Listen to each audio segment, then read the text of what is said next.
Olá, pessoal! Vamos dar continuidade à nossa aula, né? E agora, falando um pouco sobre audição e visão. Gente, a audição, ela nos auxilia em várias situações, como nos comunicar, apreciar uma bela música, escutar o apito de um juiz em uma partida de futebol, dentre várias outras coisas. E em alguns casos, a capacidade de ouvir e de distinguir os sons nos ajuda a identificar a presença de ameaças, como quando nós ouvimos a buzina de um carro, nos alertando que não devemos atravessar a rua naquele momento. Além disso, gente, os órgãos que apresentam células receptoras de ondas sonoras são as orelhas, os ouvidos na antiga terminologia. E além da função da audição, as orelhas, elas também nos auxiliam no equilíbrio do corpo. E eu vou explicar mais vocês de que forma ele auxilia no nosso equilíbrio, desculpa. E, gente, a audição é a capacidade de ouvir os sons. E os órgãos da audição, como eu já falei para vocês, são os ouvidos. Além disso, gente, há muitos sons que não podemos ouvir, embora outros animais os percebam. E isso acontece porque em cada espécie animal, o nervo auditivo ele é estimulado por sons de uma determinada faixa de frequência. Sons muito agudos ou muito graves não são percebidos pelo ouvido humano. Por exemplo, gente, há aptos para cães que não conseguimos ouvir, pois fazem vibrar o ar com frequência alta demais para o nosso sistema auditivo. Os golfinhos, eles comunicam-se através de sons tão agudos que não podemos ouvi-los diretamente, mas apenas com um aparelho especial. Que é coisa interessante, né, gente? Que cada espécie ela vai ouvir em determinada frequência. Então, os nossos ouvidos, eles ficam encaixados nos ossos temporais e cada ouvido, ele possui 3 partes: o ouvido externo, o ouvido médio e o ouvido interno. O ouvido externo, ele é formado por 2 partes: o pavilhão auditivo, que é a orelha, e a sua função é captar sons, direcionando-os para o interior do conduto auditivo. E vai ter aqui o canal auditivo externo, que é um canal que conduz o som para o interior do ouvido. E no conduto existem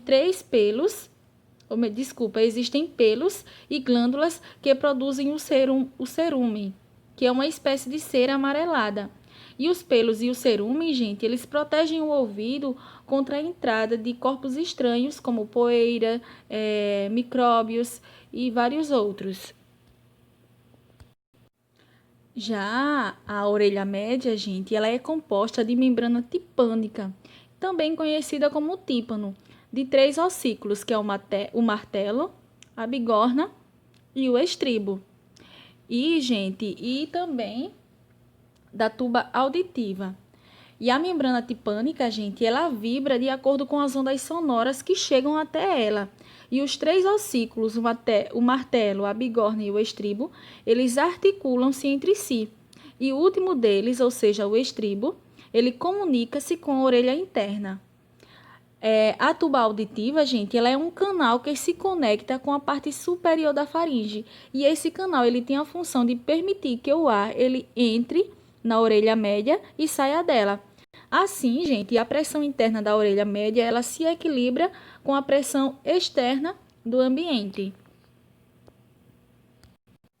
Já a orelha interna, gente, ou o ouvido interno, ele também é conhecido como labirinto e ele é composto de 3 partes: vestíbulo, cóclea e ductos semicirculares.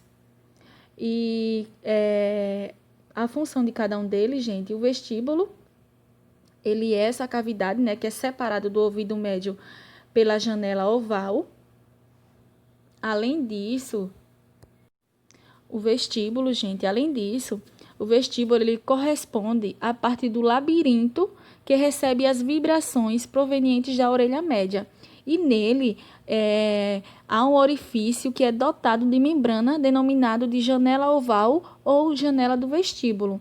E a janela oval, ela liga o estribo ao vestíbulo. Já a cóclea, ela é um tubo ósseo em forma de espiral com a aparência de caracol que se inicia no vestíbulo. E os ductos semicirculares, gente, são 3 tubos ósseos em forma de semicírculo, também ligados ao vestíbulo. E esses ductos, gente, eles estão relacionados ao equilíbrio do corpo.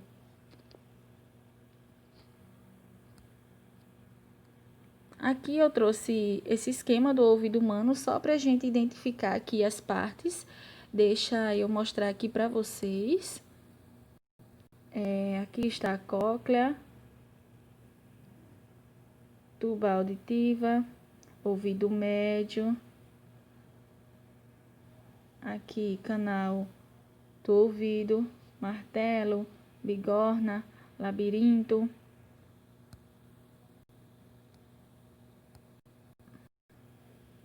Tímpano, estribo, nervo auditivo, cóclea.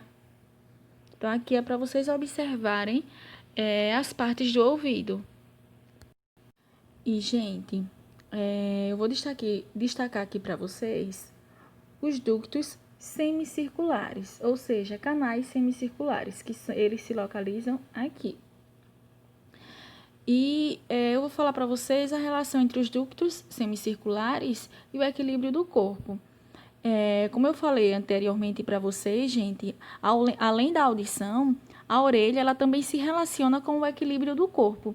E os responsáveis por essa função são os ductos semicirculares.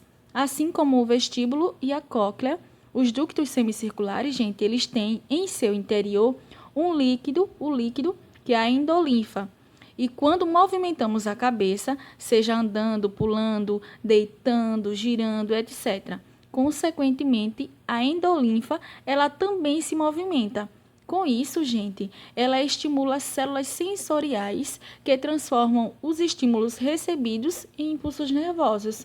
E estes são encaminhados para o cerebelo, que é o órgão do encéfalo encarregado da coordenação do equilíbrio do corpo, informando assim a posição do corpo em relação ao ambiente.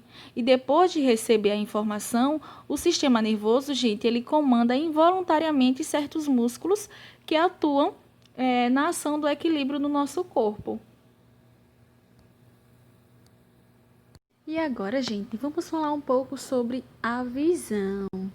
Os olhos são os órgãos responsáveis pela visão, gente.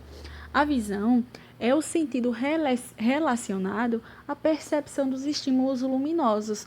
Por meio da visão, nós podemos enxergar tudo o que nos rodeia. E os órgãos responsáveis por receber esses estímulos são os olhos. Nossos olhos, gente, estão alojados e protegidos nas órbitas oculares, cavidades ósseas presentes na face. E existem outras estruturas que também protegem os olhos, como as pálpebras, os cílios e as glândulas lacrimais. As pálpebras e os cílios, gente, eles servem como barreira. Deixa eu só destacar aqui para vocês.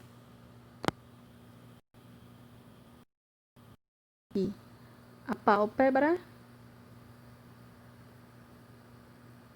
Aqui a pálpebra. E os cílios, gente, eles servem como barreiras para que poeiras e outros materiais não entrem nos olhos. As pálpebras, elas também ajudam a espalhar as lágrimas e estas são produzidas nas glândulas lacrimais e secretadas para a superfície externa do olho por meio do canal lacrimal. As lágrimas, gente, elas têm a função de lubrificar e umedecer a superfície do olho, evitando o seu ressecamento.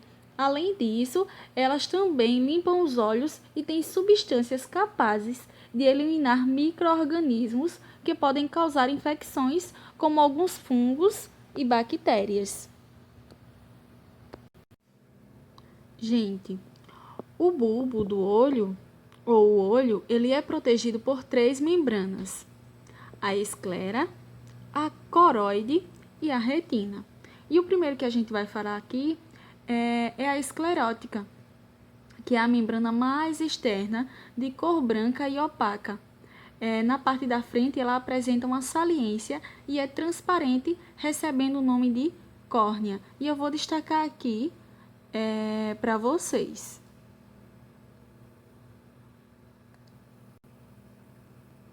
Aqui, onde está a córnea. A esclera, gente, ela também é a membrana mais externa do bulbo do olho e ela também é constituída de fibras resistentes e serve como proteção. Na região da frente e central do olho, a esclera, ela é mais fina e transparente e forma isso aí que eu estou mostrando para vocês, que é a córnea. Vamos falar agora sobre o coroide.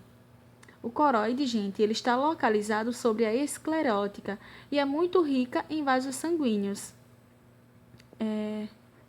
Além disso, gente, o sangue, ele circula nessa membrana e nutre as células do olho. Por isso, o coroide, ele também é chamado de camada nutritora.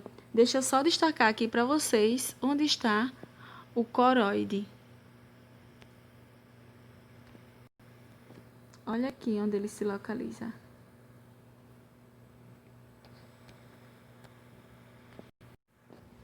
E agora, falando sobre a retina, gente, ela é a camada mais interna e sensível do globo ocular.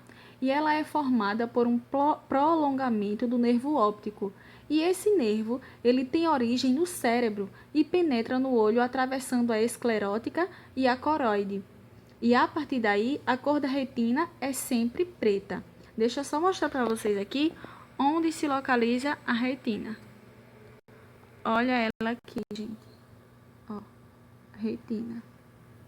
Bem destacadinho aqui para vocês. Dentro do olho, gente, o interior do olho, ele é formado por 3 elementos transparentes. O humor aquoso, cristalino e humor vítreo, que são o humor aquoso, são substâncias líquidas e transparentes que preenchem o espaço entre a córnea e o cristalino, e este espaço ele é chamado de câmara anterior do olho. O cristalino é a espécie de lente situada atrás da íris, é sólido e transparente, e o humor vítreo é uma substância gelatinosa e transparente que preenche a cavidade maior do globo ocular atrás do cristalino. Gente, falando um pouquinho aí, né, sobre o trabalho da íris.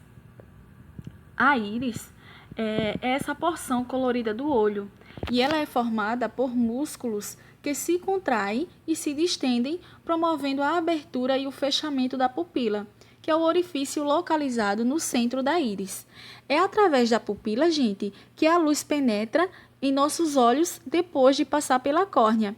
Quando estamos em um local com pouca iluminação, a íris ela se contrai, promovendo a distensão da pupila e faz com que entre mais luz no bulbo do olho. Deixa eu mostrar para vocês. Aqui, gente, deixa eu só mostrar para vocês. Deixa eu colocar lá na imagem do olho. Aqui. Deixa eu mostrar para vocês onde se localiza a pupila. Quero mostrar aqui nessa imagem. Aqui é a pupila no centro. Isso aqui é a íris. E, gente, quando estamos em um local com muita luminosidade, ocorre o contrário. A íris, ela relaxa e promove a contração da pupila, como essa que vocês estão vendo aí na imagem. E promove essa contração da pupila, e isso evita com que entre muita luz no bulbo do olho, o que atrapalharia a visão. Como nessa imagem que vocês estão vendo aqui. Desculpa, gente, foi para a próxima. Como nessa imagem que vocês estão vendo aqui. E aqui o trabalho do cristalino. Para regular o foco da imagem, gente, o fotógrafo ele ajusta as lentes para frente ou para trás, de modo que se forme no filme uma imagem nítida. Quem regula o foco da imagem em nosso olho, gente, é o cristalino. E ele faz isso automaticamente, tornando-se mais espesso ou mais fino graças aos músculos que repuxam sob o comando do sistema nervoso autônomo involuntário. Agora, gente, eu quero que vocês façam uma coisa. Vamos lá. Sem mexer a cabeça, olhe para cima, para baixo e para os lados. Então, gente, vocês vão perceber que você é capaz de executar esses movimentos graças aos músculos dos globos oculares. Quando esses músculos não funcionam bem, surge o estrabismo, que é o olho vesgo. E esse defeito, ele pode ser corrigido com o uso de óculos especiais ou através de cirurgia. Mas há casos em que é impossível corrigi-lo, gente. Aqui está uma imagem, né, de uma pessoa com estrabismo. Deixa eu só destacar aqui para vocês. Aqui. E vamos falar agora um pouquinho sobre os defeitos da visão. E o primeiro que nós vamos falar é a miopia, gente, que é uma anomalia da visão que consiste em um alongamento do globo ocular. Nesse caso, gente, há um afastamento da retina em relação ao cristalino, fazendo com que a imagem seja formada antes da retina, tornando assim não nítida. E para o míope, o ponto próximo ou remoto, que é o ponto onde a imagem é nítida, está a uma distância finita, maior ou menor, conforme o grau da miopia. O míope, gente, ele tem grandes dificuldades de enxergar objetos distantes. E a correção da miopia, ela é feita comumente com a utilização de lentes divergentes e ela fornece de um objeto impróprio ou objeto no infinito, uma imagem virtual no ponto remoto do olho. E essa imagem, gente, ela se comporta como um objeto para o cristalino, produzindo uma imagem final real exatamente sobre a retina. Já, gente, aqui a hipermetropia ela é um defeito oposto, ou seja, existe uma diminuição do globo ocular. Nesse caso, a imagem de objetos próximos é formada além da retina, como vocês estão vendo aí na imagem, fazendo com que aquelas imagens não sejam formadas com nitidez. E a correção desse defeito é possível através da utilização de uma lente convergente. E essa lente, gente, ela deve fornecer de um objeto real situado em um ponto próximo do olho, uma imagem que se comporta como um objeto real para o olho, dando assim uma imagem final nítida. E o astigmatismo, que consiste no fato de que as superfícies que compõem o globo ocular apresentam diferentes raios de curvatura, ocasionando assim uma falta de simetria de revolução em torno do eixo óptico. A correção, gente, ela é feita com a utilização de lentes cilíndricas capazes de compensar tais diferenças entre os raios da curvatura. E, gente, existem outros problemas de visão, além dos que a gente já acabou de estudar, né? Que foi o astigmatismo, a miopia e a hipermetropia. E outros problemas podem ser também outros problemas comuns é a presbiopia e a catarata. A presbiopia, gente, ela é a vista cansada e ela é um problema de visão que pode acontecer naturalmente em virtude do envelhecimento, podendo a pessoa apresentar sintomas a partir dos 40 anos de idade. E na presbiopia, gente, a lente ela começa a perder gradativamente a flexibilidade, o que influencia na sua capacidade de direcionar corretamente os feixes de luz na fórvea central. Na fórvea central da retina. E o uso de lentes adequadas, gente, ela resolve esse problema. Já a catarata, ela é uma doença em que a lente ela perde gradativamente a transparência e vai ficando opaca, o que causa a perda parcial ou total da visão, gente. O uso de óculos pode amenizar, gente, o problema. Porém, quando os casos eles evoluem muito, o único jeito é a cirurgia de catarata, tornando assim necessário para que a pessoa volte a enxergar normalmente. É isso, gente. Até a próxima aula e até mais. Muito obrigada.